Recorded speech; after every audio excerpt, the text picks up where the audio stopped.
set America on a path of net zero emissions economy by no later than 2050. But the truth is, America represents less than 15% of the world's emissions. No nation can solve this crisis on our own, as I know you all fully understand. All of us, and particularly those of us who represent the world's largest economies, we have to step up. You know, those that do take action and make bold investments in their people and clean energy future will win the good jobs of tomorrow and make their economies more resilient and more competitive.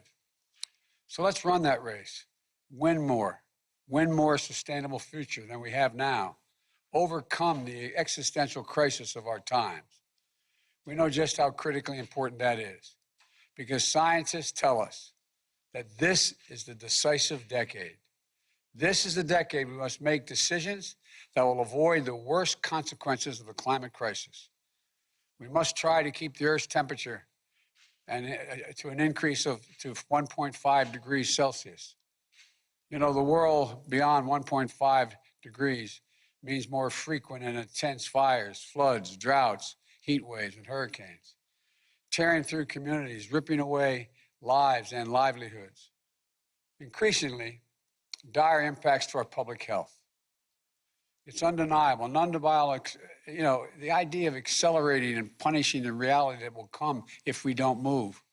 We can't resign ourselves to that future. We have to take action, all of us. And this summit is our first step on the road we'll travel together, God willing, all of us, to and through Glasgow this November and the UN Climate Change Conference. You know, to set our world on a path to secure, prosperous, and sustainable future. The health of communities throughout the world depends on it. The well-being of our workers depends on it. The strength of our economies depends on it.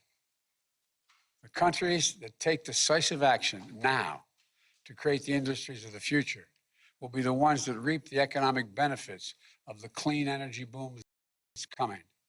You know, we're here at this summit to discuss how each of us, each country, can set higher climate ambitions that will in turn create good-paying jobs, advance innovative technologies, and help vulnerable countries adapt to climate impacts. We have to move. We have to move quickly to meet these challenges. The steps our countries take between now and Glasgow will set the world up for success, to protect livelihoods around the world and keep global warming at a maximum of 1.5 degrees Celsius.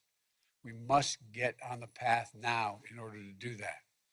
If we do, we'll breathe easier, literally and figuratively. We'll create good jobs here at home for millions of Americans and lay a strong foundation for growth for the future. And that can be your goal as well. This is a moral imperative, an economic imperative, a moment of peril, but also a moment of extraordinary possibilities. Time is short, but I believe we can do this. And I believe that we will do this. Thank you for being part of this summit. Thank you for the communities that you and the commitments you have made in the communities you're from. God bless you all. And I look forward to progress that we can make together today and beyond. We really have no choice. We have to get this done.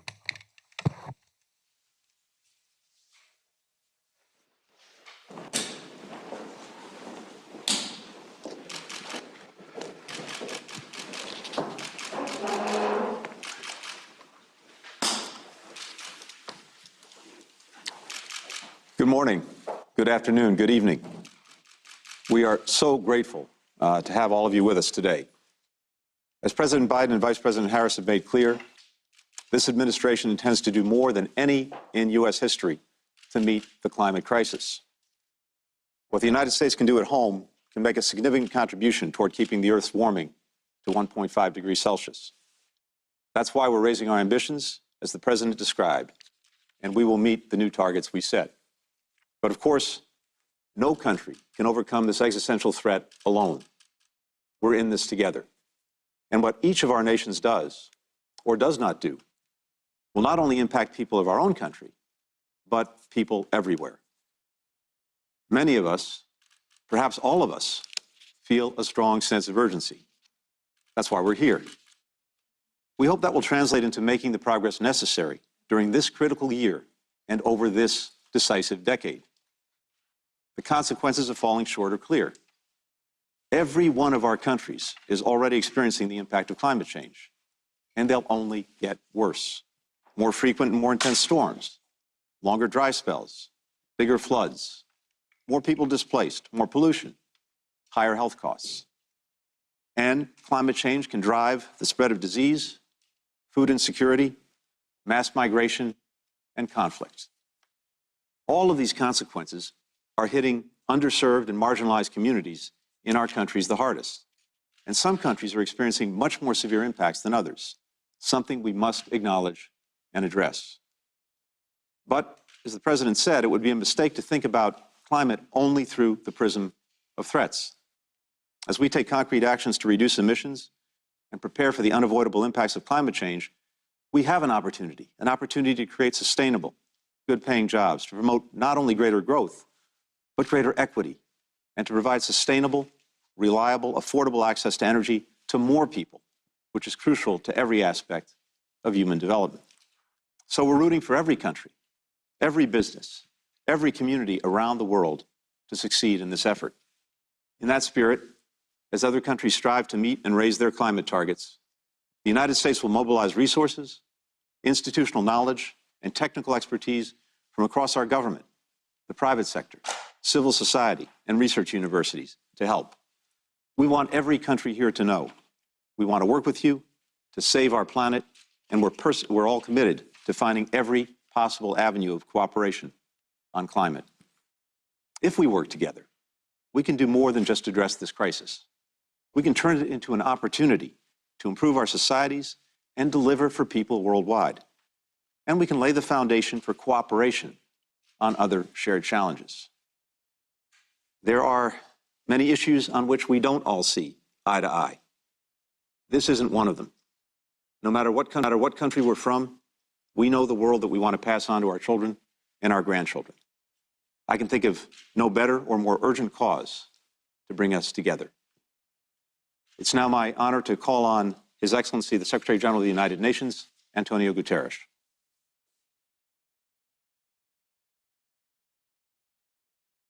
Earth. Thank you, President Biden, for bringing us together to focus on the existential threat of climate change. You have started this summit by walking the talk, and I applaud the commitment of the United States to cut greenhouse gas emissions 50 to 52% below 25 levels by 2030. Mother Nature is not waiting. The past decade was the hottest on record. Dangerous greenhouse gases are at levels not seen in 3 million years. Global temperature has already risen 1.2 degrees Celsius, racing towards the threshold of catastrophe. Meanwhile, we see ever-rising sea levels, scorching temperatures, devastating tropical cyclones, and epic wildfires. We need a green planet, but the world is on red alert. We are at the verge of the abyss. We must make sure the next step is in the right direction. Leaders everywhere must take action. First, by building a global coalition for net zero emissions by mid-century, every country, every region, every city, every company, and every industry. Second, by making this a decade of transformation. All countries, starting with major emitters, should submit new and more ambitious nationally determined contributions for mitigation, adaptation, and finance, laying out actions and policies for the next 10 years aligned with the 2050 net zero pathway. Third, we need to translate those commitments into concrete immediate action. So far, only 18 to 24% of pandemic recovery spending is expected to contribute to mitigating emissions, reducing air pollution, or strengthening natural capital. The trillions of dollars needed for COVID-19 recovery is money we are borrowing from future generations. We cannot use these resources to lock in policies that burden them with a mountain of debt on a broken planet. We must put a price on carbon, shifting taxation from income to carbon, and subsidies for fossil fuels. Ramp up investments in renewable energy and green infrastructure. Stop the financing of coal and the building of new coal power plants, and phase out coal by 2030 in the wealthiest countries and by 2040 everywhere else. Ensure a just transition for affected people and communities. Fourth, to build a truly global net zero coalition, we need a breakthrough on finance and adaptation. And this is critical for trust and collective action. Donors and multilateral national development banks must move from 20 to 50% in all climate flows to resilience and adaptation. Before the United Nations Climate Conference in November in Glasgow, we need concrete proposals that need access to greater finance and technological support for the most vulnerable countries. Developed states must deliver on public climate finance, including the long-promised $100 billion for climate action in developing countries at the G7 summit in June. Excellencies, young people are pushing their elders to do what is right. Women are on the front lines. More than 700 cities have committed to net zero by 2050, and I'm encouraged by the mobilization of the financial sector around the Glasgow Financial Alliance for Net Zero, representing $70 trillion of assets. And I call on all members to align as soon as possible behind the gold standard on credibility and ambition established by the Asset Owners Alliance that I convened. Let us now mobilize political leadership to move ahead together to overcome climate change, end our war on nature, and build lives of dignity and prosperity for all. And I thank you. Thank you, Mr. Secretary General. It's now my honor to call on the President of the People's Republic of China, His Excellency Xi Jinping.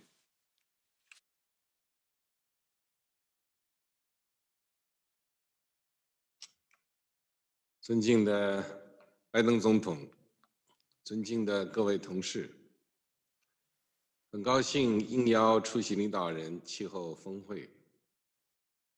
气候变化给人类生存和发展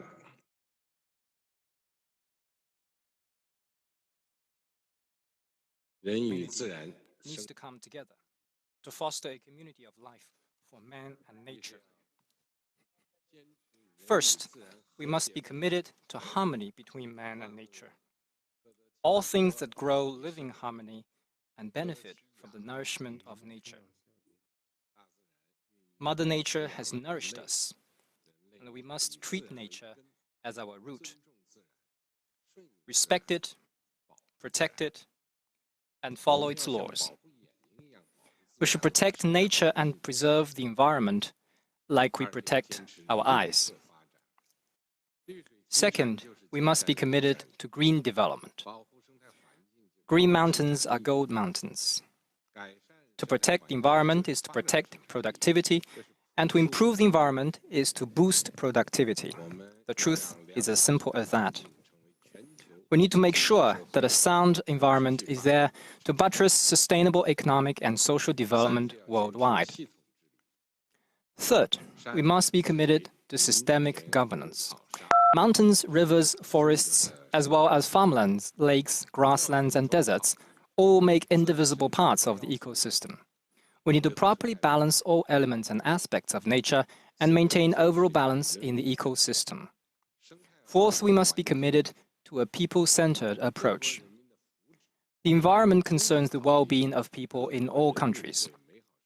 We need to take into full account people's longing for a better life and good environment, as well as our responsibility for future generations.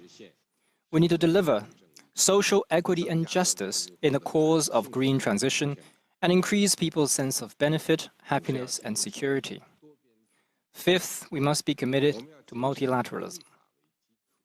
We need to work on the basis of international law, follow the principle of equity and justice, and focus on effective actions.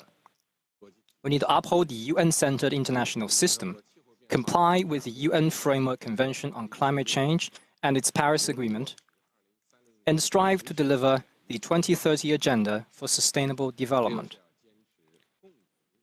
Sixth, we must be committed to the principle of common but differentiated responsibilities.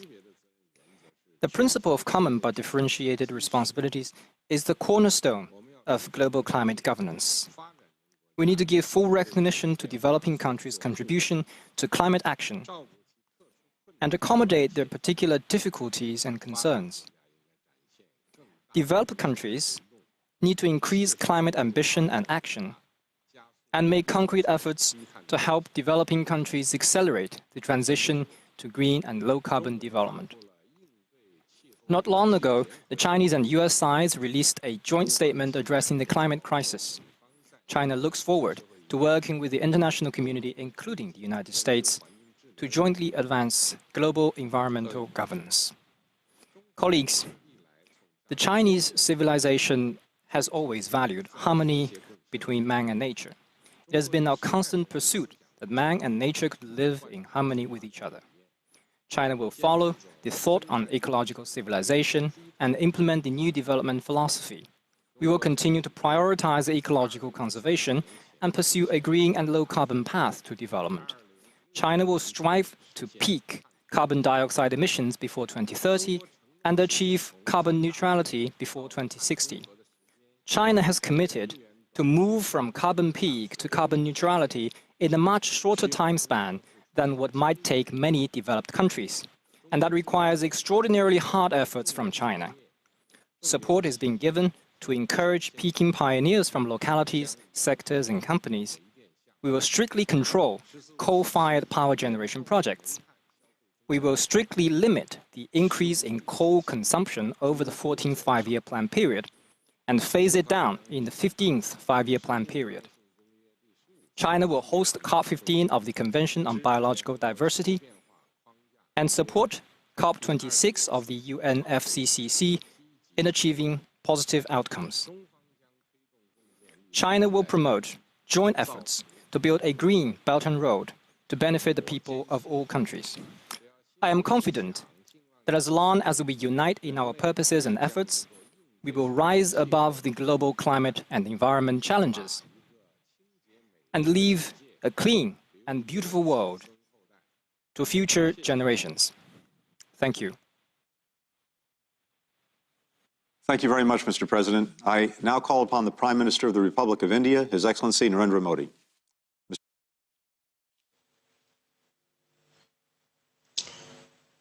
Your Excellency, President Biden, colleagues, my fellow citizens of this planet, Namaskar.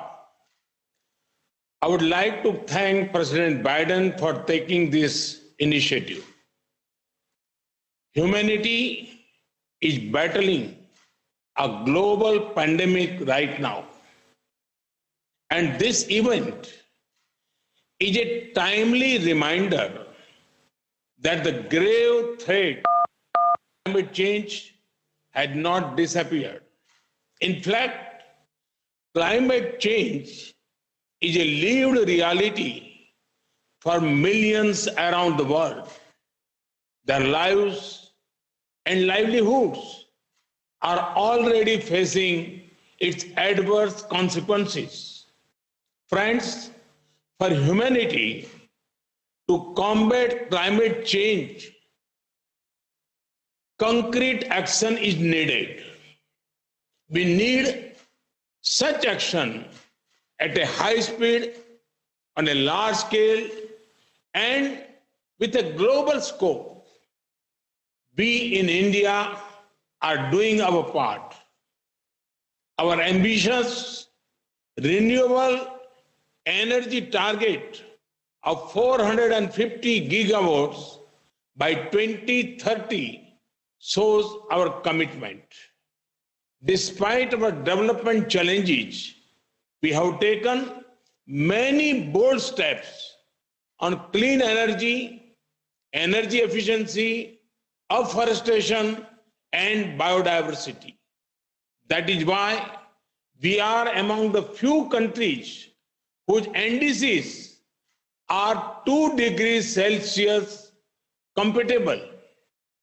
We have also encouraged global initiatives like International Solar Alliance, LEAD IT, and the Coalition for Disaster Resilient Infrastructure.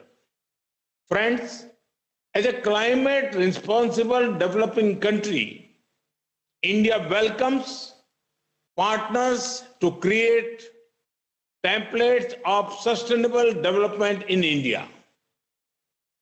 This can also help other developing countries who need affordable access to green finance and clean technologies.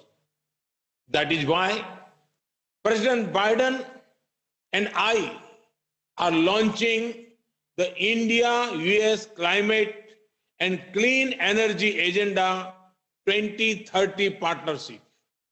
Together, we will help mobilize investments, demonstrate clean technologies, and enable green collaborations. Friends, today, as we discuss global climate action, I want to leave one thought with you. India's per capita carbon footprint is 60% lower than the global average. It is because of our lifestyle is still rooted in sustainable traditional practices. So today, I want to emphasize the importance of lifestyle change in climate action. Sustainable lifestyles and guiding philosophy of back to basic must be an important pillar of our economic strategy for the post-COVID era. Friends, I recall the words of the great Indian monk, Swami Vivekananda. He called on us to arise, awake, and stop not until the goal is reached.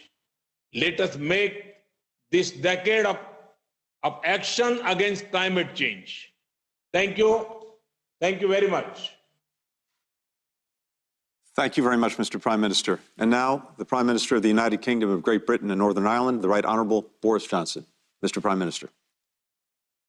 Thank you very much, Tony, and Your Excellencies, colleagues, friends. I'd like to begin by thanking President Biden very much for bringing us all together in the way that he has, and for setting out the problem in the eloquent way that he did at the beginning, and of course for returning the United States to the front rank of the fight against climate change. And I'm really thrilled by the game-changing announcement that Joe Biden has just made. And I'm very proud that the UK is doing the same. We were the first country to pass legislation for net zero. We have the biggest offshore wind capacity still, I think, of any country in the world, the Saudi Arabia of wind, as I never tire of saying. We're halfway to net zero. We have carbon emissions lower than at any point since the 19th century. We're ending support for fossil fuels overseas and doubling our international climate finance.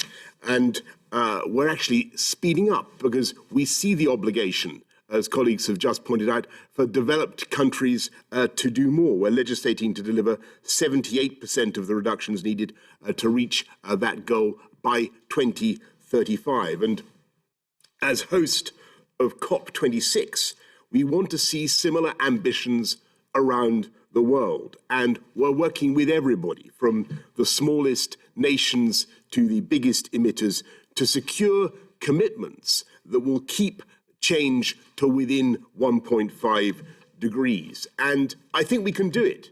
And to do it, we need the scientists and all of our countries to work together to produce the technological solutions that humanity is going to need, whether it's carbon capture and storage, or solving the problems of cheap hydrogen delivery, or getting to jet zero flying, getting to net zero flying, making sure that we can really roll out EVs properly, making sure that our homes stop emitting such prodigious quantities of CO2, moving to sustainable domestic living. We can do this together across the world. And it's going to mean the richest nations coming together and exceeding the $100 billion commitment that they already made in 2009. I stress how important that is. Plus, and I think what President Xi had to say about the harmony with nature was absolutely vital. If we're going to tackle climate change sustainably, we have to deal with the disaster of habitat loss and species loss across our planet. And we want to see more examples of governments and private industry working hand in hand, as with the newly launched LEAF Coalition to reduce deforestation and the multi-trillion-dollar Glasgow Financial Alliance for net zero. And to do these things, we've got to be constantly original and optimistic about new technology and new solutions, whether that's super resistant crops that are super resistant to drought, or more accurate weather forecasts like those we hope to see from the UK's new Met Office £1.2 billion supercomputer that we're investing in. I'm not saying any of this is going to be easy, and there is obviously going to be a political challenge. And I think it's very important to go back to the original words of President Biden, because it's vital for all of us to show that this is not all about some expensive, politically correct green act of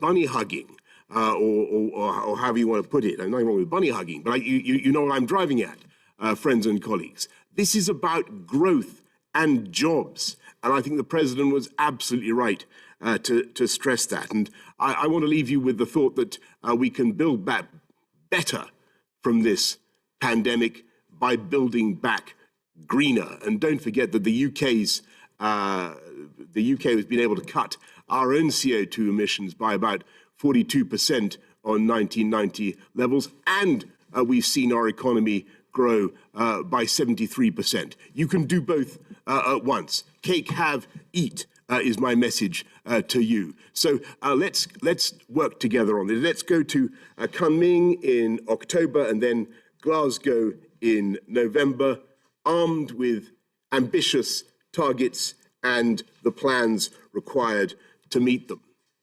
And let's use this extraordinary moment and the incredible technology that we're working on to make this decade the moment of decisive change in the fight against climate change. And let's do it together. Thank you very much. Thank you very much, Mr. Prime Minister. And now the Prime Minister of Japan, His Excellency Yoshihide Suga. Mr. Prime Minister. Good morning, good afternoon, and good evening, everyone. Joe, I am pleased to meet with you again. I would like to reiterate my deepest gratitude for your hospitality at the White House just a week ago. I would also like to take this opportunity to commend your leadership for holding this important summit. Extreme weather events such as torrential rains, forest fires, and heavy snowfalls are witnessed worldwide in recent years, and climate change is said to be a major cause of such events. Responding to climate change and progressing decarbonization is hence an imminent challenge which the whole of humankind should aim to solve.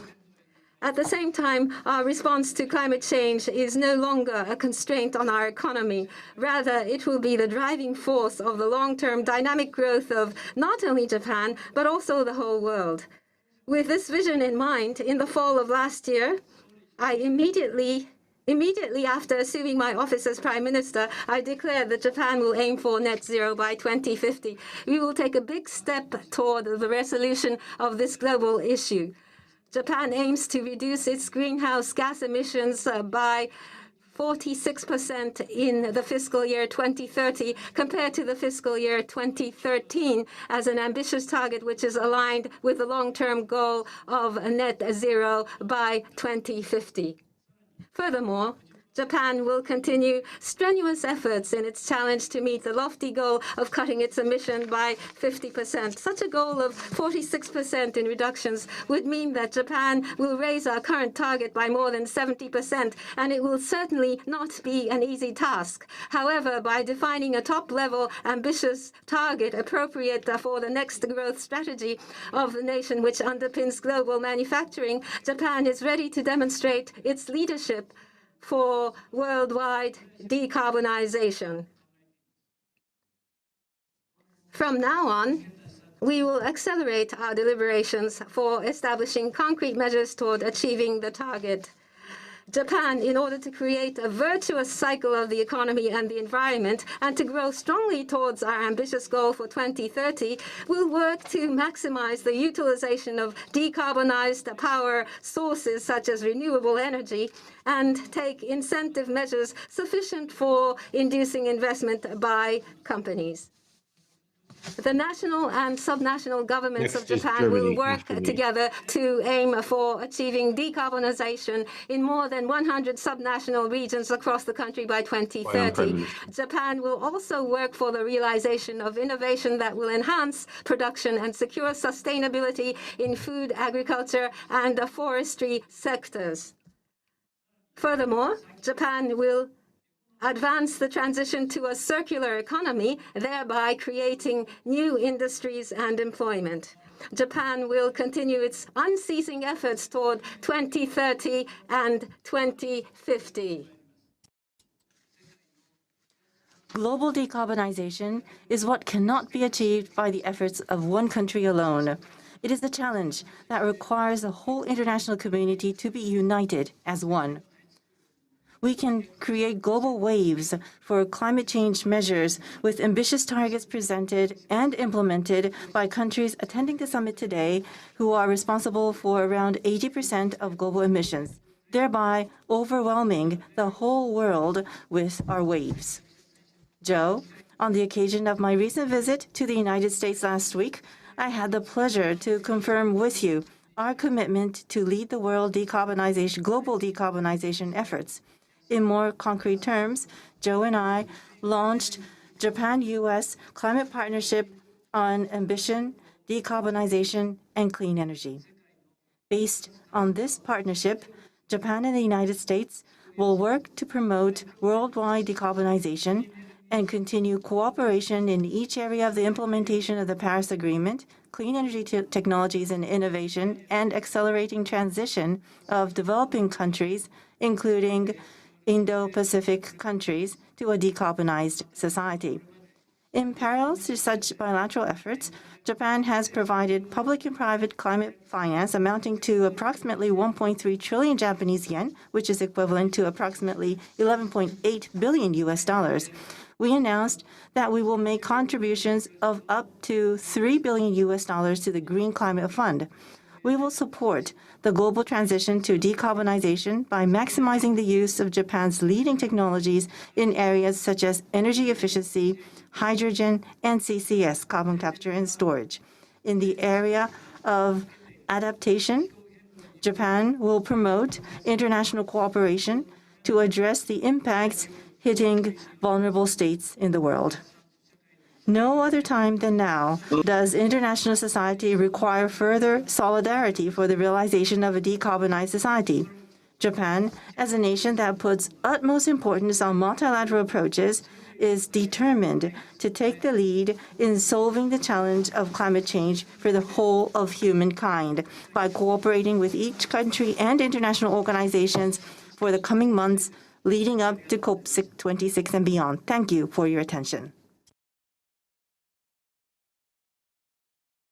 Pleasure to call upon the Prime Minister of Canada, the Right Honourable Justin Trudeau. Mr. Prime Minister. Thank you. Hello, everyone. Bonjour à tous. I want to begin by thanking President Biden for hosting this summit. Mr. President, thank you for your leadership on addressing the climate crisis and on other shared priorities, from the fight against COVID-19 to building a strong middle class. I'm encouraged to see so many countries coming together today to fight climate change. It's the only way to overcome the challenges people face in every part of our world. That's why it's also vital that we all work together to strengthen respect for international law, reaffirm our collective commitment to human rights, and stand up for people who face persecution abroad. Our collective success depends on finding a better path, not only to a more sustainable future, but to shared peace and prosperity for everyone. Notre priorité continue d'être notre lutte. Our priority continues to be combating COVID-19.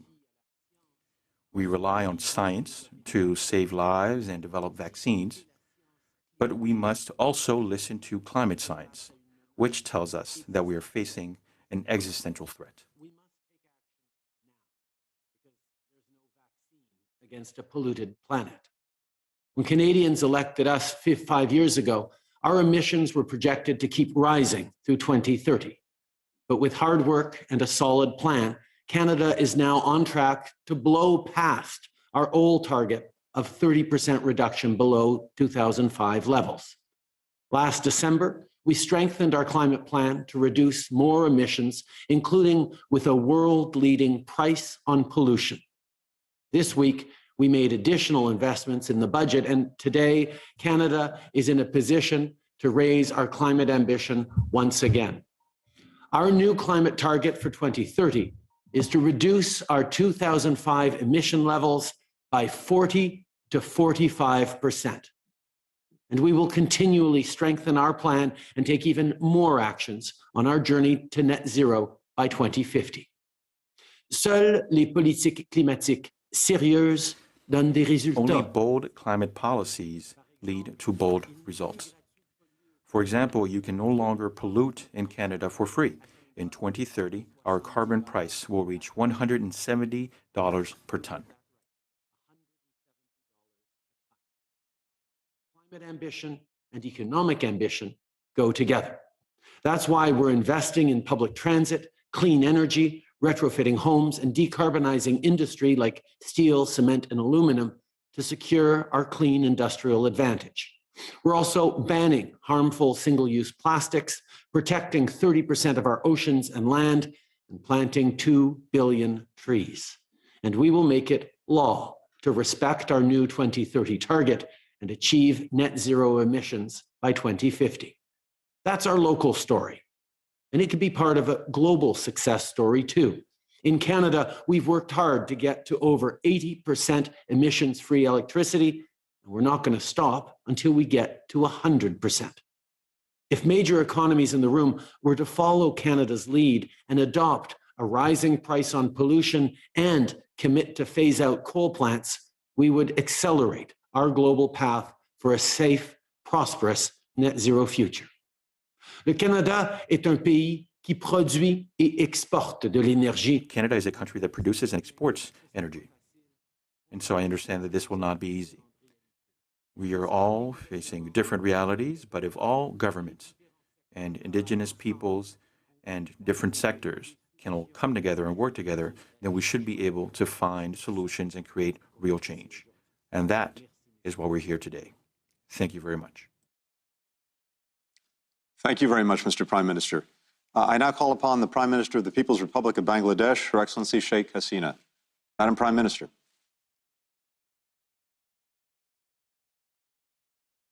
Bismillahir Rahmanir Rahim. Honorable President Joe Biden, His Excellency Antonio Guterres, Excellencies, Assalamu alaikum and good morning. I thank President Biden for convening the summit and inviting me to speak to this August gathering. Bangladesh deeply appreciates the United States' return to the Paris Climate Agreement and is keen to engage with the international community. Excellencies, despite being a climate vulnerable country with resource constraints, Bangladesh has emerged as a global leader on adaptation and mitigation. Every year, we are spending on an average $5 billion US, about 2.5% of our GDP, on climate adaptation and resilience building measures. The 1.1 million forcefully displaced Rohingyas from Myanmar, whom we have sheltered, worsened our vulnerability.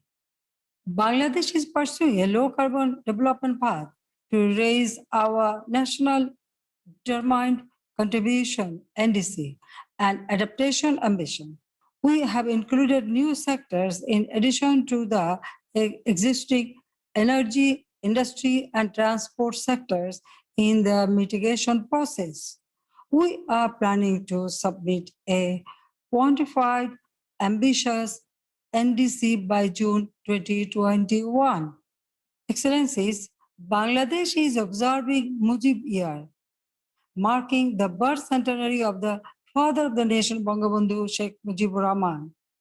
We are planting 30 million saplings nationwide and adopted Mujib Climate Prosperity Plan to achieve low carbon economic growth.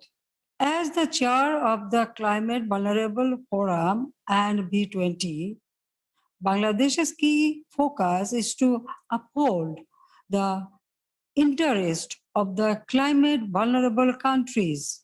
We are hosting the South Asian Regional Office of the Global Center on Adaptation, which is promoting locally led adaptation solutions. Ladies and gentlemen, the COVID-19 pandemic has reminded us that global crisis can only be addressed through a strong collective response. As such, as a responsible member state of the COP and as the chair of CBA, I would like to make few suggestions. Number one, immediate and ambitious action plan by developed countries to reduce their carbon emissions to keep the global temperature rise at 1.5 degrees Celsius. The developing nations should also focus on mitigation measures. Number two, ensuring the annual target of 100 billion US dollars, which should be balanced 50-50 between adaptation and mitigation with special attention to the vulnerable countries while pursuing loss and damage. Number three, major economies, international financial institutions, and private sectors should come forward for concessional climate financing as well as innovation. And number four, focus is needed on green economy and carbon neutral technologies with provision to technology transfer among nations. I thank you all. Thank you very much, Madam Prime Minister. It's now a pleasure to call upon the Chancellor of the Federal Republic of Germany, Her Excellency Angela Merkel. Madam Chancellor. Ja, sehr geehrter Herr Präsident, lieber Joe Biden. Mr. President, dear Joe Biden, dear colleagues, I'm delighted to see that the United States is back to work together with us in climate politics, because there can be no doubt about the world needing your contribution if we really want to fulfill our ambitious goals. And the national contribution of the United States for 2030 is a clear illustration of your ambitions. That is a very clear and important message to the international community. Thank you for this, and thank you for organizing this summit. This is a Herculean task, because this is nothing short of a complete transformation, a complete change of the way we do business, the way we work. Germany, as you know, has already reduced its emissions by 40 compared to 2019 and the 1990, and the European Union will be climate neutral by 2050, and we want to at least have 55% less emissions by 2030 compared to 1990. At the beginning of this week, the EU adopted an agreement that sets this target as a binding one into law, and we as Germany will obviously give our contribution. We have actually described a policy that sets out a pathway towards climate neutrality. We think that CO2 pricing is the right way forward. That is why we have introduced a national emissions trading for transport and heating, thus so far for sectors that have not been covered by EU emissions trading. Coal has been for us a very important resource, but by the latest, and I heard Antonio Guterres on that, by the very latest, by 2038, decade, we will phase out coal electrification, and we will invest further into renewables. Already last year, we have produced electricity 46% of our electricity from renewables, and we want to increase that. The necessary economic recovery after the pandemic is something that we also want to use for innovation, for technology. So we invest in renewables instead of in coal. And we also see to it that the loss of biodiversity all over the world is stopped. We think that we need to place 30% of the global land and marine surface under protection. We need primarily solidarity with the developing countries. As industrialized countries, we have committed ourselves to mobilize by 2020 an annual amount of $100 billion, and this is to be followed up by an extension until at the very least 2025. Germany has doubled its financing by 2022, 4 billion euros per year, and we're going to continue to contribute our fair share to this. With all of these measures, we, I think, underline very clearly that we are interested in a success of COP26 in Glasgow this year, and obviously also COP15 in Kunming, where we're talking about preserving biodiversity. And in line with its tradition, Germany is going to host, together with the United Kingdom, the 12th Petersburg Climate Dialogue this year, and we're going to prepare Glasgow. Thus, we are an active member, and we're very much looking forward to cooperating with all of you. Thank you very much, Chancellor Merkel. It's now a pleasure to call upon the President of the French Republic, His Excellency Emmanuel Macron. Monsieur le Président.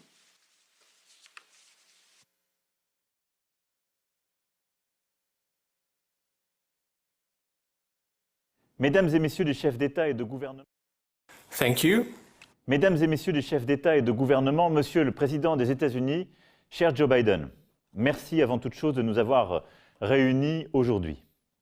Je veux saluer l'annonce de la contribution américaine. C'est un choix historique sur le chemin qui nous mène vers Glasgow. Je veux saisir cette occasion pour saluer aussi votre décision de rejoindre l'amendement de Kigali pour la réduction des gaz HFC. Il y a quelques jours, avec Madame la chancelière Merkel, nous nous sommes entretenus avec le président Xi Jinping, qui s'est engagé aussi en ce sens. Il conviendra aussi que tous ensemble, nous engagions le combat pour réduire les émissions de méthane. Nous avançons. Un seul objectif dans les prochaines semaines et les prochains mois, I now turn the floor to the President of the Russian Federation, His Excellency Vladimir Putin. Précis, mesurable, vérifiable. Au fond, 2030 est le nouveau 2050. C'est ce plan que l'Union européenne a mis sur la table en décembre, traduite dans une loi climat européenne, avec le Green Deal pour lui donner corps. À nous donc maintenant de...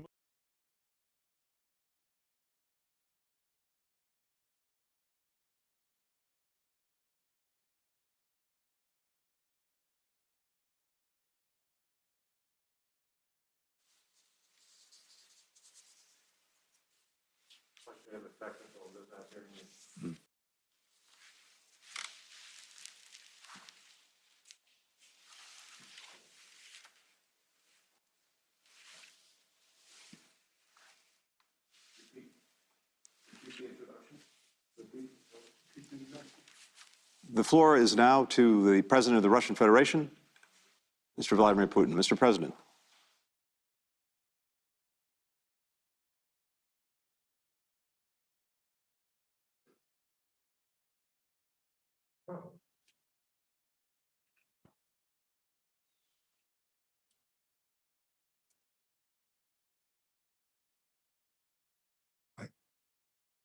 They may be getting Macron because that was a tape of Macron.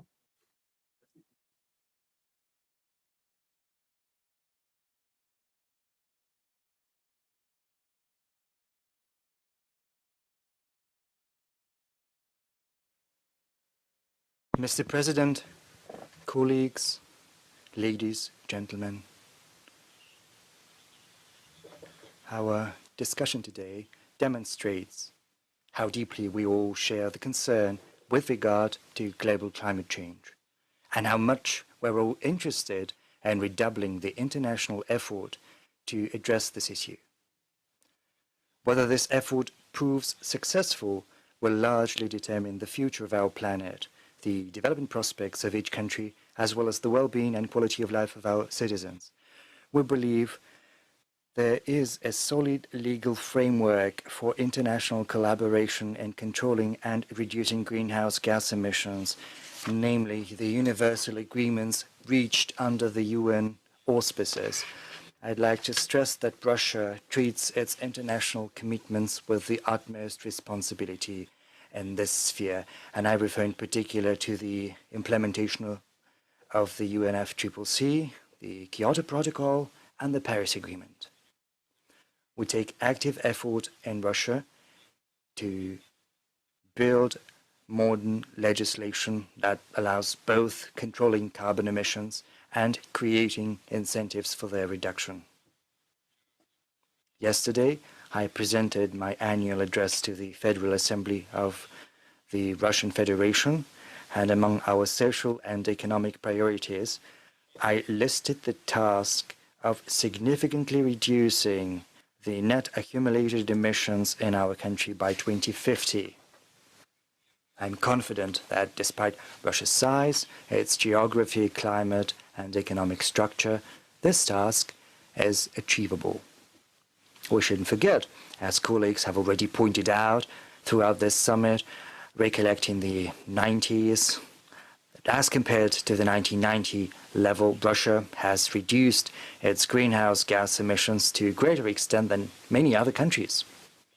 Our emissions have halved, dropping from 3.1 billion tons to 1.6 billion tons of CO2 equivalent.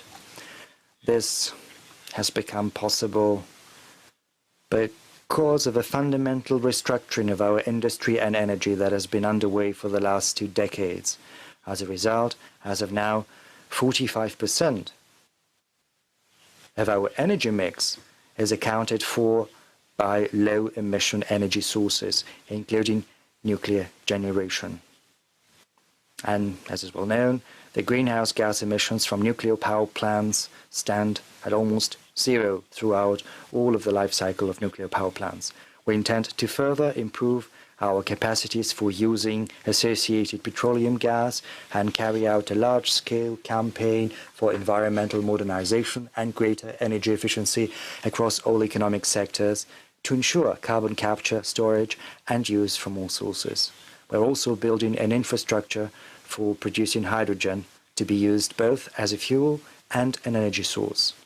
I'd like to take note in that regard that Russia has launched a pilot project in Sakhalin region for creating a carbon pricing system and a mechanism for carbon trading. This project will allow this Russian region to become carbon neutral as soon as by 2025. It is no secret that the conditions that facilitated global warming and associated problems go way back. But what kind of comprehensive solutions to these issues can we see today? First, carbon dioxide can stay in the atmosphere for hundreds of years. So it's not enough to tackle the issue of new emissions. It is also important to take up the task of absorbing the CO2 that has accumulated in the atmosphere. Let me say that without exaggeration, Russia makes a gigantic contribution to absorbing global emissions, both ours and from elsewhere, owing to the great absorption capacities of our ecosystems that are estimated at around 2.5 billion tons of CO2 equivalent per annum. Second, we need to take into account each and every factor contributing to global warming. To cite an example, methane accounts for 20% of all anthropogenic emissions, and the greenhouse effect of a single ton of methane is 25 to 28 times stronger than that of a ton of CO2. So supposing we can halve methane emissions in the next 3 decades, experts project global temperatures to decrease by 2050 by 0.18 degrees centigrade, which incidentally makes up to 45% of the difference between the current temperatures and the objectives under the Paris Agreement. In this regard, it would be imperative to foster a broad and efficient international cooperation in calculating and monitoring all harmful emissions into the atmosphere. We invite all those interested countries to join collaborative scientific research, to jointly invest in climate projects that can make a difference in real life, and to actively pursue new low-carbon technologies for mitigation and adaptation. Third, I'm convinced that the fight for preserving our climate should certainly unite the efforts of the international community as a whole. Russia is willing to propose a whole range of joint projects and to consider potential benefits even for foreign companies that would like to invest in clean technologies, including in our countries. And lastly, global development should not only be green, it should also be sustainable in every sense of the word. And this applies to all countries without exception. Accordingly, this development should go hand in hand with progress on such important tracks as fighting poverty and bridging development gaps between countries. In conclusion, I would like to reiterate that Russia is genuinely interested in galvanizing international cooperation so as to look further for effective solutions to climate change, as well as to all other vital global challenges. Essentially, it's the end goal of our today's video summit too. Thank you for your attention. Thank you very much, Mr. President. We had some technical difficulties, so we want to return the floor to the President of France, Emmanuel Macron. Mesdames et messieurs les chefs d'État et de gouvernement, Monsieur le Président des États-Unis, cher Joe Biden, merci avant toute chose de nous avoir réunis aujourd'hui. Je veux saluer l'annonce de la contribution américaine. C'est un choix historique sur le chemin qui nous mène vers Glasgow. Je veux saisir cette occasion pour saluer aussi votre décision de rejoindre l'amendement de Kigali pour la réduction des gaz HFC. Il y a quelques jours, avec Madame la chancelière Merkel, nous nous sommes entretenus avec le président Xi Jinping qui s'est engagé aussi en ce sens. Il conviendra aussi que tous ensemble, nous engagions le combat pour réduire les émissions de méthane. So methane emissions, we are making progress. There is only one goal for the coming weeks and months: to move more quickly. We need to move more quickly to implement the commitments for 2030.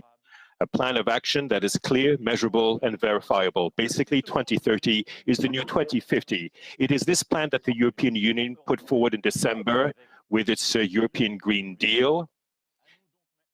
It is therefore up to us to use all the levers available to us: innovation, transformation, regulation. Let's move more quickly on our cooperation on innovation and disruptive technologies, which will enable us to rise to the challenge and drive down our costs, just as you have done in the areas of solar energy or batteries. This will be at the core of the European action, especially in the months ahead. A second lever, we need to completely transform our financial system. We have started to do this with the Network for Greening the Financial System, the NGFS, which the Fed has just joined, which is something I welcome. With the Task Force on Climate-Related Financial Disclosures, TCFS, we have also taken, all of us together in these last several years, an extensive and transformative initiative. The One Planet Initiative has brought together sovereign funds, asset managers, and private equity so that everyone can use the same methodology. These initiatives have become models for the future and are changing global finance. France will shoulder all of its responsibilities in the coming months in order to go even further on the issue of this finance for climate. Taking action for the climate means regulating and regulating at an international level. If we don't set a price for carbon, there will be no transition. Therefore, we need to factor the environment in the costs of investment, in our regional investment, in our regional markets, and in our trade relations. There can be no credible and sustainable environmental action if there's no social and climate justice. To succeed collectively, we need to move much more quickly to improve climate justice. That is the meaning behind the action we have taken with India and the International Solar Alliance. That is also why we are holding the Summit on the Financing of African Economies in Paris on May 18. It is now up to us to establish a stronger mandate for our public banks in order to achieve net zero carbon emissions.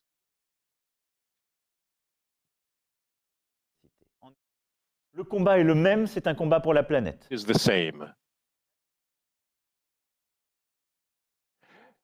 The Green Wall Accelerator shows that Africa can contribute to tackling the causes and effects of climate change, while boosting food security and job opportunities for its young people. All of these agendas are connected. It is up to us to take action. Thank you again, Joe. It is up to us to take action for our generations and the generations to come. Thank you. Thank you very much, President Macron. We turn now to the President of the Republic of Korea. Mr. President, President Moon, the floor is yours. Thank you very much. His Excellency President Biden, Your Excellencies. This evening on Earth Day, the Korean people turned their lights off for 10 minutes and heeded the whispers of the earth. I hope that the warm support of Koreans will reach out to all the countries that are in the fight against climate change together. As we embark on the implementation of the Paris Agreement this year, President Biden has exerted global leadership by rejoining the Paris Agreement and hosting this Leaders Summit on Climate. I express my deepest respect to the President and his administration for all their hard work.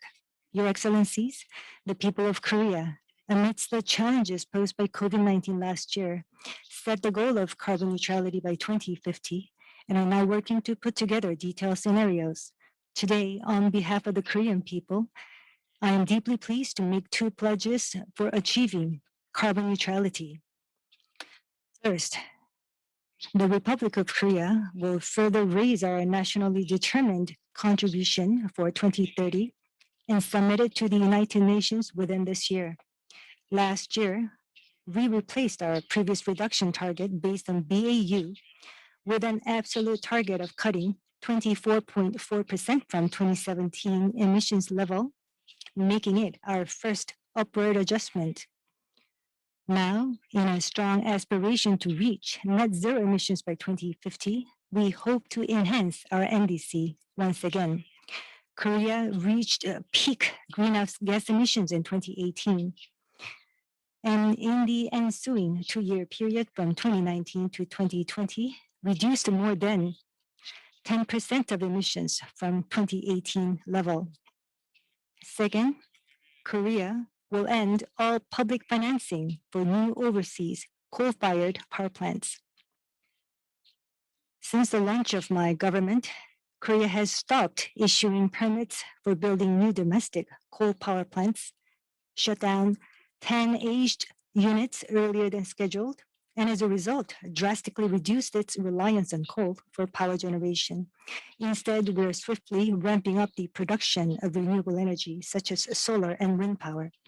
To become carbon neutral, it is imperative for the world to scale down coal-fired power plants. Yet, developing countries that will struggle due to their heavy dependence on coal should be given due consideration and access to proper support.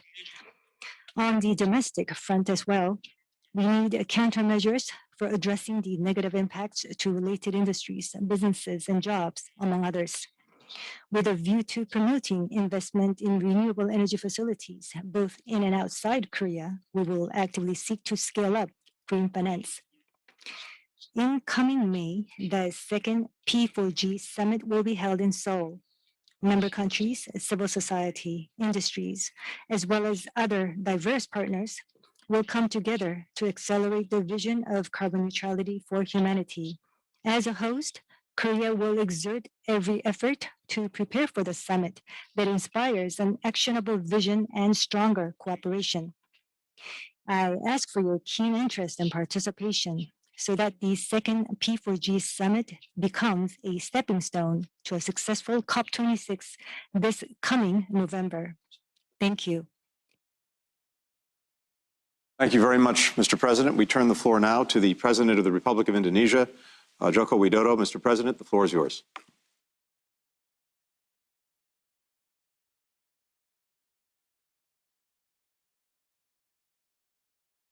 Thank you, Excellency President Biden, for hosting this summit.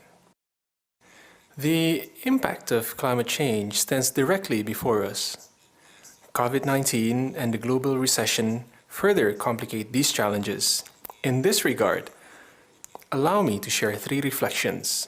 First, Indonesia is serious in tackling climate change and calls upon the world to take concrete actions, to lead by example.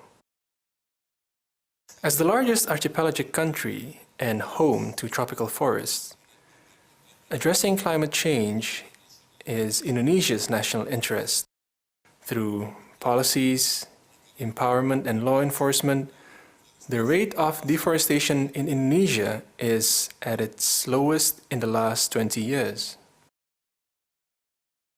The moratorium on natural forest and peatland conversion has covered 66 million hectares, larger than the size of the UK and Norway combined.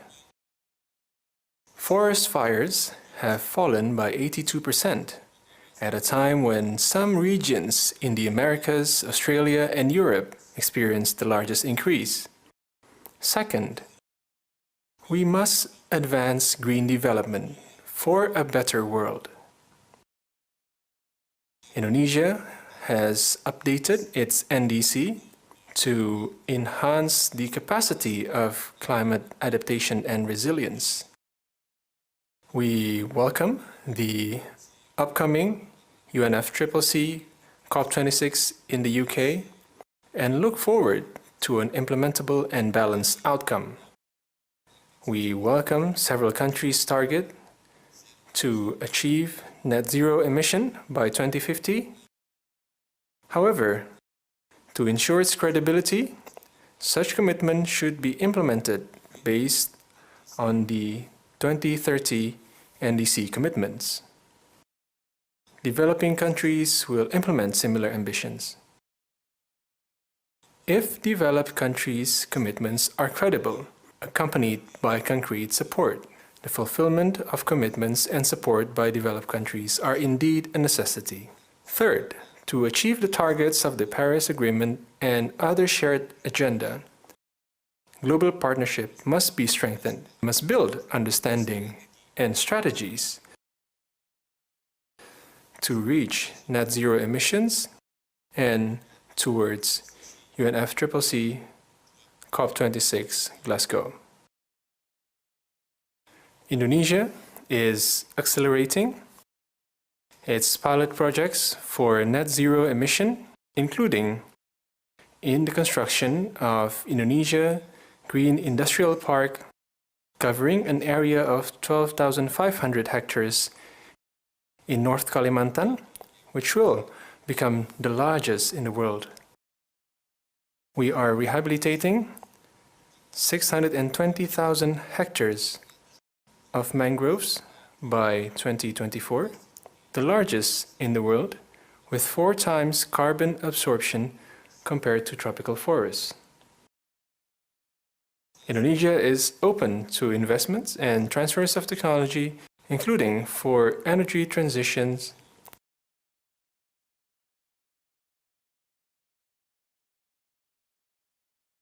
There is also great opportunities in the development of biofuels, lithium battery industry, and electric vehicles. Indonesia's G20 presidency in 2022 will prioritize enhancing cooperation in climate change and sustainable development. Indonesia will continue to support the efforts of our friends in the Pacific. We should continuously advance concrete global partnership instead of attributing blame. Worse so is applying trade barriers under the guise of environmental issues. Thank you. Thank you very much, Mr. President. The floor is now to the President of the Republic of South Africa, President Ramaphosa. Thank you, Your Excellency, President Joe Biden, and Excellencies, and ladies and gentlemen. I'd like to start off by thanking President Biden for convening this Leaders' Summit on climate. We are all so delighted to have the United States back, working with all of us to tackle the global challenge of climate change. Climate change is the most pressing issue of our time. It is a global phenomenon from which developing economies are particularly vulnerable, especially on our African continent. Without effective adaptation, climate change has the potential to reverse the developmental gains in many of the countries on the continent and push millions of people further into poverty and unemployment. In doing so, we have to adhere to the principle of common but differentiated responsibilities and respective capabilities. Poor countries have historically contributed least to global emissions. Developing countries often suffer the most from the devastating effects of climate change, particularly in the form of drought, extreme storms, and rising sea levels, as well as floods.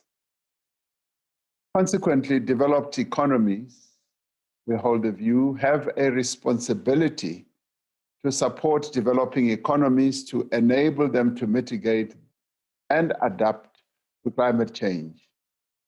Significant progress can be made when we all honor our mutual commitments. We therefore need to emphasize the primacy of multilateralism in ensuring the full implementation of the UN Framework Convention on Climate Change. South Africa is fully committed to enhancing its ambition and accelerating its climate actions. Last year, we finalized our National Climate Change Adaptation Strategy, which coordinates all actions at government level and at national level. We have also adopted a low emissions development strategy in pursuit of a just transition to a low carbon, sustainable and climate resilient developmental pathway. We are currently in the process of updating South Africa's nationally determined contribution. Our new NCD target ranges have been released for public consultation. The new target ranges we are proposing are much more ambitious in two respects. Firstly, the top of the 2030 range has been reduced by 28%, or 174 million metric tons, which is a very significant reduction. Second, according to our previous nationally determined contribution, South Africa's emissions would peak and plateau in 2025 and decline only from 2035. South Africa's emissions will begin to decline from 2025, effectively shifting our emissions decline 10 years earlier. With regard to our energy source, we plan to build capacity to generate over 17 gigabytes of renewable energy by 2030. We remain committed to contributing our fair share to reduce global emissions and to do so in the context of overcoming poverty, inequality, and underdevelopment. The move towards a low-carbon, climate-resilient society cannot happen overnight. We need to work together to create a climate-resilient society, and amongst other things, we should firstly ensure that as we transit to a more climate-resilient future, it must be based on a just transition that ensures that those who are most vulnerable in society do not get left behind. Secondly, it is critical that all three of the goals of the Paris Agreement, this mitigation, adaptation, and finance, should be advanced with equal determination and ambition. Thirdly, we must scale up support in the form of financing, technology, and capacity building. It will not be possible for developing economy countries, including those in Africa, to enhance ambition on either adaptation or mitigation. Fourthly, it is important that aid on climate change should be provided separately and should not be part of conventional development assistance. When it is given in the form of loan financing, the debt burden of developing countries is worsened. We call on developed economies, which historically bear the greatest responsibility for emissions, to meet their responsibilities to developing economies. This will be vital to restoring the bonds of trust between developed and developing economies. As we have done since the time of our revered leader Nelson Mandela, South Africa stands ready to work with other nations to build bridges to find solutions that secure humanity's future. I thank you. Thank you very much, Mr. President. The floor is now to the President of the Council of Ministers of the Italian Republic, Prime Minister Mario Draghi. Mr. Prime Minister. Thank you. I want to begin by thanking President Biden for his leadership in taking this initiative. As Chancellor Merkel just said, it's a complete change. Now we are confident that together we'll win this challenge. President Biden, dear colleagues, as we fight the pandemic in our countries, we cannot lose sight of the other crises we face. Tackling climate change. In the Paris Agreement, we pledged to limit global warming to 1.5 degrees Celsius compared to pre-industrial levels. But the actions we've taken since have proven insufficient. Under current policies, we are set to achieve 3 degrees of global warming.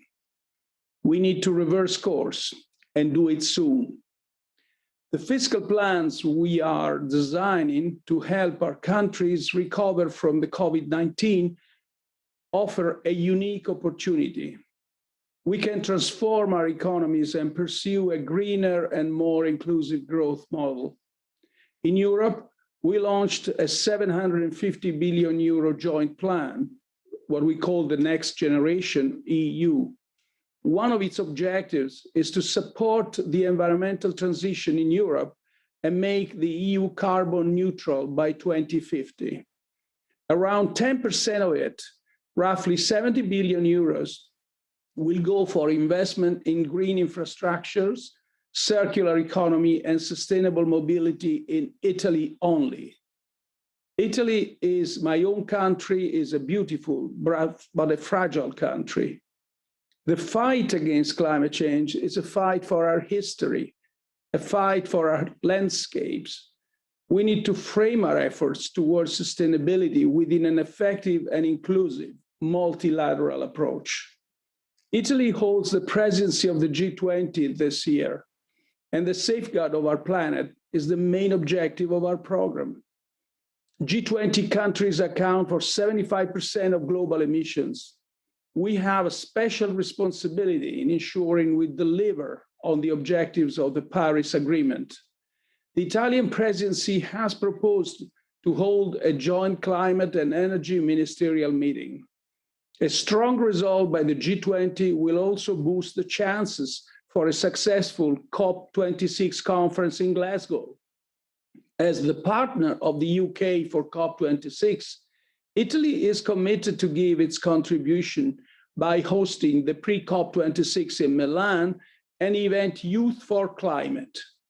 International climate finance plays also an important role in achieving these objectives. Italy has committed to use its shareholding in the multilateral development banks to set high targets for climate finance and to ensure their activities are aligned with the Paris Agreement. We look forward to hosting the second edition of the Financing Common Summit of all public development banks as part of the G20 presidency. We must also help the most vulnerable countries. Last December, Italy pledged 30 million euros to the United Nations Adaptation Fund. The climate commitments we make now will determine our chances of tackling climate change effectively in the next decade and beyond. We want to act now, not to regret it later. Thank you. Thank you very much, Mr. Prime Minister. We turn now to the President of the Republic of the Marshall Islands, His Excellency David Kavua. Excellencies, Yahweh, and greetings from the Republic of the Marshall Islands. Thank you, President Biden, for bringing us together. Our actions today have a direct bearing upon the future and security of my nation and for others in the Pacific and beyond. We are a low-lying atoll nation, barely a meter above sea level. For millennia, our people have navigated between our islands to build thriving communities and cultures. Today, we are navigating through the storm of climate change, determined to do our part to steer the world to safety. We know what a safe harbor looks like. The Marshall Islands, with Haoses, fought for years to create consensus around a 1.5 degree Celsius temperature goal. In 2015, we brought together the High Ambition Coalition to turn the 1.5 to stay alive, rallying cry into a call shared by all parties to the Paris Agreement. The role of the Act is even more important today to ensure that 1.5 remains in reach. Our key task this year is to ensure that updated national emissions commitments are in line with that goal. NDCs are where ambition moves from promise to plan. Given how far off track the world is today, it is vital that we come together every 5 years to increase ambition.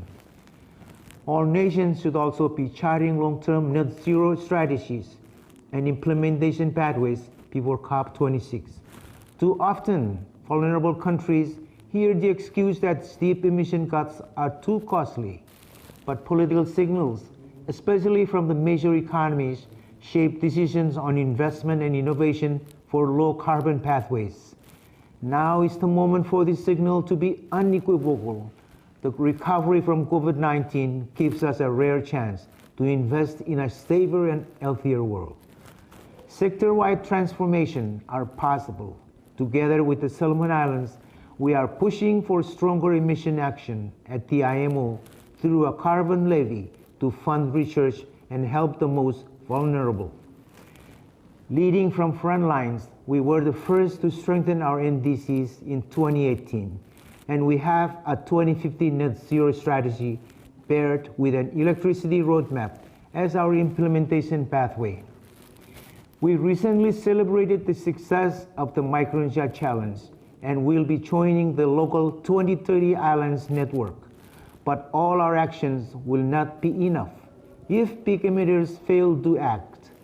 We feel the effects of climate change now, and so we are also leading the way to on adaptation. We deliver our adaptation communications in 2020 and are developing our national adaptation plan. Adequate and accessible financing is key, and so I support the call for 50% of climate financing to go towards adaptation. I'll conclude by asking my fellow leaders, how will you move from plans to implementation to align with a 1.5 degree future and help others do the same? Your answer will define the future for your children and grandchildren and for mine. Thank you very much, Mr. President.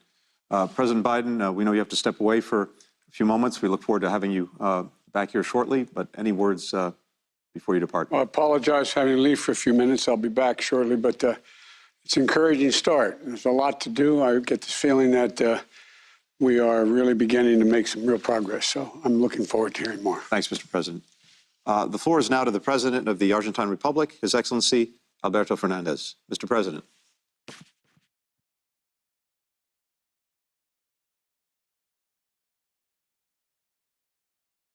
Muy buenos días desde Buenos Aires, Argentina. Buenos días a todos y a todas. And from Buenos Aires, Argentina, good morning to all of you. Thank you so much for the invitation given to me by President Biden. Today is the Earth Day, and we have to work together. I am so happy that the U.S. is reinvesting again. Argentina considers the climate change as a key issue, as 50 years ago, General Perón said, we have to be aware of the suicidal path that we are working because of the contamination. It's now or never. In Argentina, we part of the Paris Agreement, and we included in our national cabinet climate change as one of our ministers so that they can set up the mitigation plan that is going to be submitted to the COP26 in Glasgow. Therefore, what we are going to say is which our new commitments are.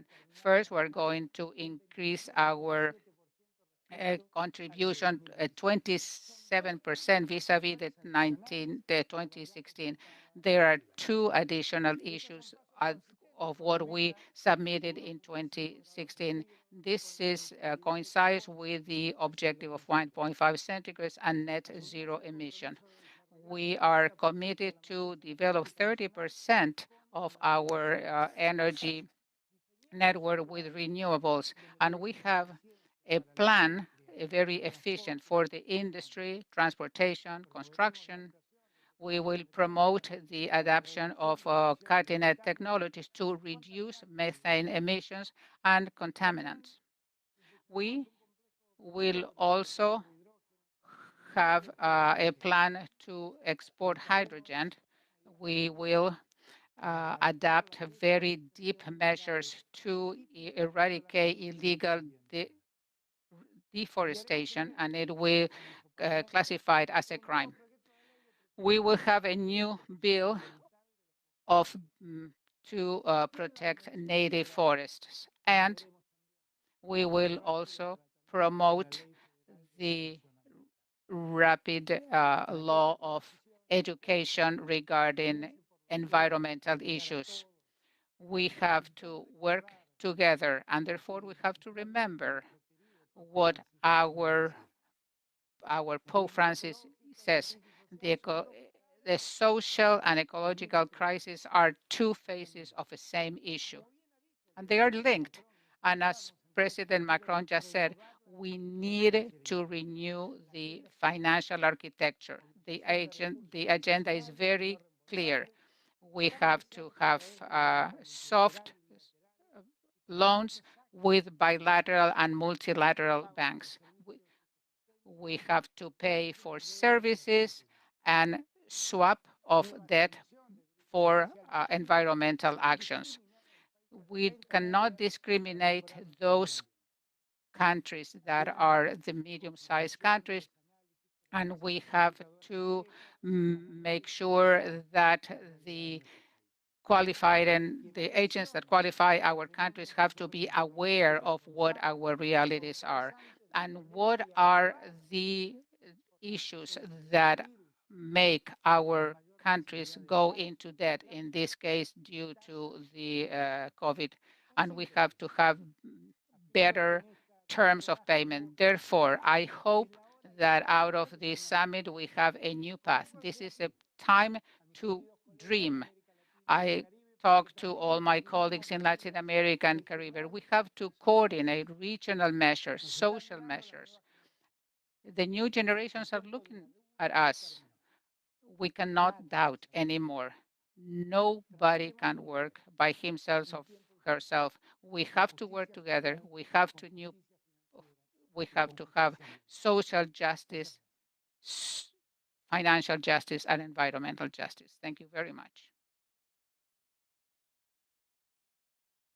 The floor to the President of the European Commission, Ursula von der Leyen. Dear President Biden, Excellencies, ladies and gentlemen, a little over 5 years ago, the world came together to sign the Paris Agreement. Today, we have to strengthen that global unity around ambitious new goals, because this will be the make or break decade for our climate. And therefore, I want to thank President Biden for convening this meeting on Earth Day.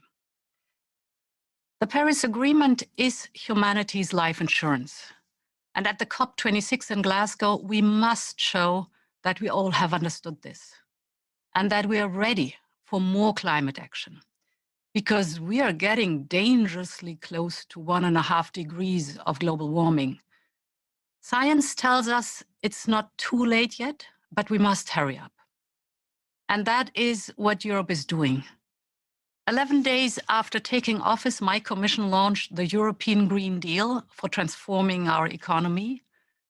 And yesterday, we agreed Europe's first ever climate law with the European Parliament and our 27 governments, as Angela Merkel mentioned.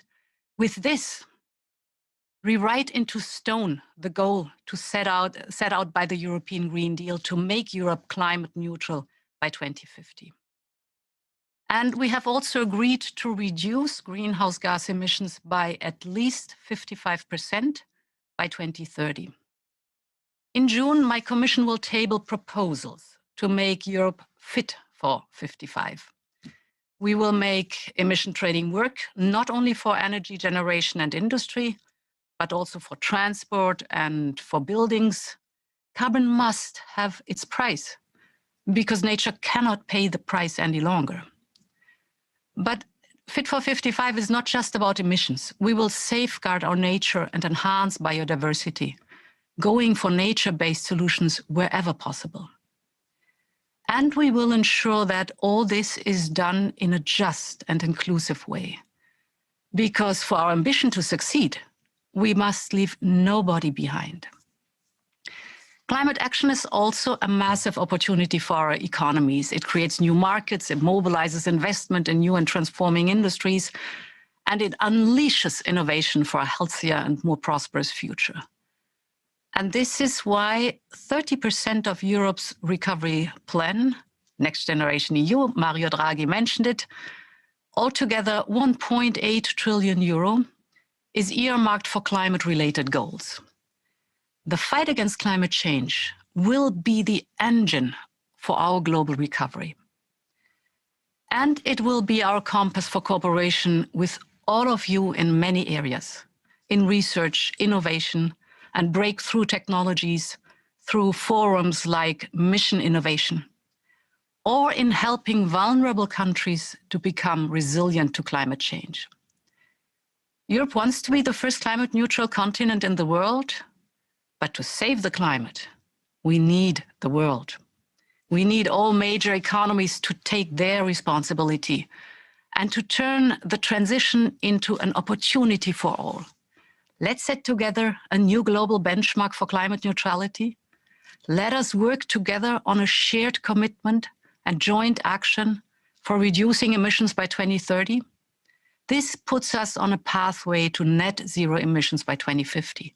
And that is what our planet needs. Thank you again, President Biden, for this meeting. It is so good to have the US back on our side in the fight against climate change. Together we can go faster and get further, and together we will win the future. Thanks a lot. Thank you very much, Madam President. I now turn the floor to His Majesty King Salman, custodian of the 2 holy mosques and King of the Kingdom of Saudi Arabia. Your Majesty. Your Majesties, Highnesses, and Excellencies, dear participants, in the beginning we would like to thank President Biden for holding this summit to combat climate change, which threatens life on our planet. These challenges recognize no national borders. The objective is sustainable development, and in order to achieve this, there must be a comprehensive methodology that takes into account the different developmental circumstances that exist around the world. In accordance with the Saudi Vision 2030, we have launched packages of strategies and regulations such as the National Environmental Strategy with the aim of producing 50% of the kingdom's energy need by 2030 using clean, renewable sources. Enhancing the level of international cooperation is the optimal solution to meeting the challenges of climate change. During our G20 presidency last year, we advocated the need to adopt the notion of a circular carbon economy, launching 2 international initiatives to curb land degradation and to protect coral reefs. More recently, His Royal Highness the Crown Prince announced 2 new initiatives, the Saudi Green Initiative and the Middle East Green Initiative, which aim at reducing carbon emissions in the region by more than 10% of global contributions. These initiatives also aim at planting 50 billion trees in the region, in addition to a number of unique initiatives. These 2 initiatives have been endorsed by the international community. We will work with our partners to achieve their goals by hosting this year the Green Saudi Initiative Forum and the Middle East Green Initiative Summit. Finally, we would like to affirm our keenness on and commitment to cooperation to combat climate change in order to create a better environment for future generations, wishing success for our efforts to protect our planet, and may peace be with you. Thank you very much, Your Majesty.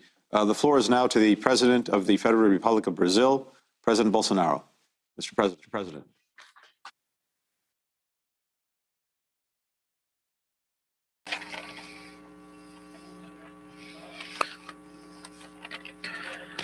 Heads of state, heads of government, ladies and gentlemen, President Joe Biden, I thank you very much for the invitation to take part in this summit, leaders. Historically, Brazil has been an active voice in efforts to build a global environmental agenda. Today, I renew our credentials, which are supported not only by our achievements so far, but also by the commitments that we stand ready to take on before future generations. As the home of the planet's greatest biodiversity and as an agri-environmental powerhouse, Brazil is at the very forefront of efforts to tackle global warming.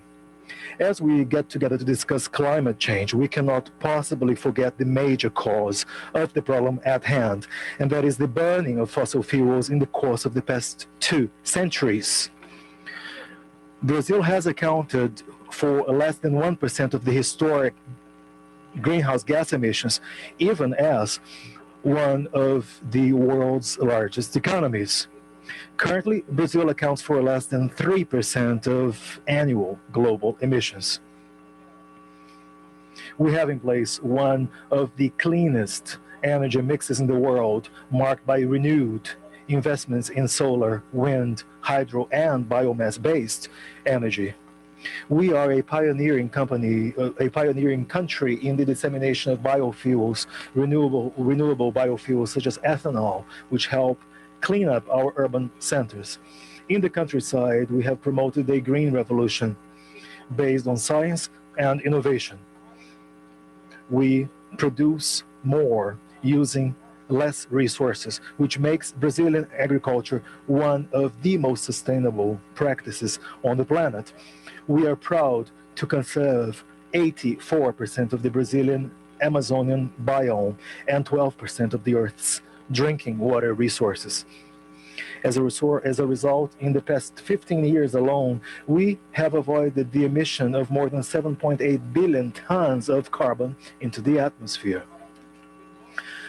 In the light of our common but differentiated responsibilities, we continue to collaborate towards global efforts against climate change. We are one of the few developing countries to adopt and to reaffirm a cross-cutting and comprehensive NDC, including absolute targets for reducing emissions, even already for 2025 by 37%, and a reduction of up to 40% by 2030. Mr. President, we could not agree more with your call for establishing ambitious commitments on the climate agenda. Accordingly, I have determined that our climate neutrality in Brazil be achieved by 2050, therefore bringing forward by 10 years the previously announced commitment levels.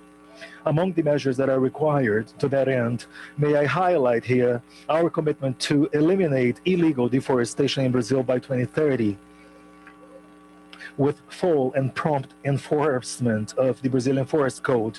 With that, we will reduce our greenhouse gas emissions by nearly 50% by that date.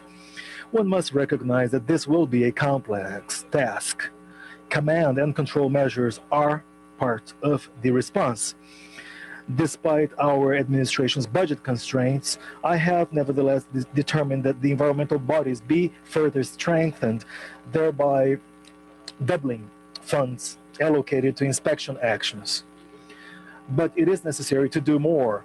We must face the challenge of improving the life of more than 23 million Brazilians who live in the Amazonian region, the country's richest nation as far as natural resources are concerned, but again, a region posting the worst human development indices. Overcoming the so-called Amazonian paradox or contradiction is a key and essential condition for sustainable development in that region. We must also enhance land governance and make the bioeconomy a reality by truly acknowledging the value of the standing forest and biodiversity.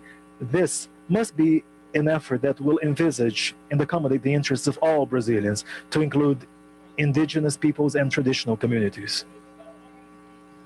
In view of the magnitude of these obstacles, including financial obstacles, it is key that we be able to count on the contribution of companies, the business community, institutions, and people willing to act immediately, as well as in a real and constructive fashion towards the solution to these problems.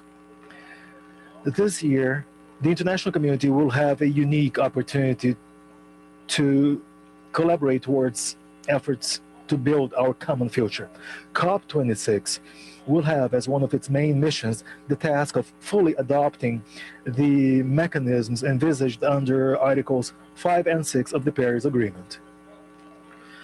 Carbon markets are critical as a source of funds and investments to propel and boost our climate action, not only in forests, but also in other relevant sectors of the economy, such as industrial activity, power generation, and waste management. Likewise, there must be fair payment for environmental services provided by our biomes to the planet at large, as a way to recognize the economic nature of environmental conservation activities. As I said before and stress now, we stand ready and remain open to international cooperation. Ladies and gentlemen, as we have all affirmed back in 1992 in Rio de Janeiro during the Earth Summit, a conference chaired by Brazil, the right to development must be materialized in such a way as to equitably and sustainably respond to environmental and development needs of both current and future generations. It is with that spirit of collective responsibility and a shared future that I invite you all again today to support us in this mission. You can certainly count on Brazil. Thank you very much. Mr. President, thank you very much. We turn now to the Prime Minister of Bhutan, Prime Minister Tshering. The floor is yours.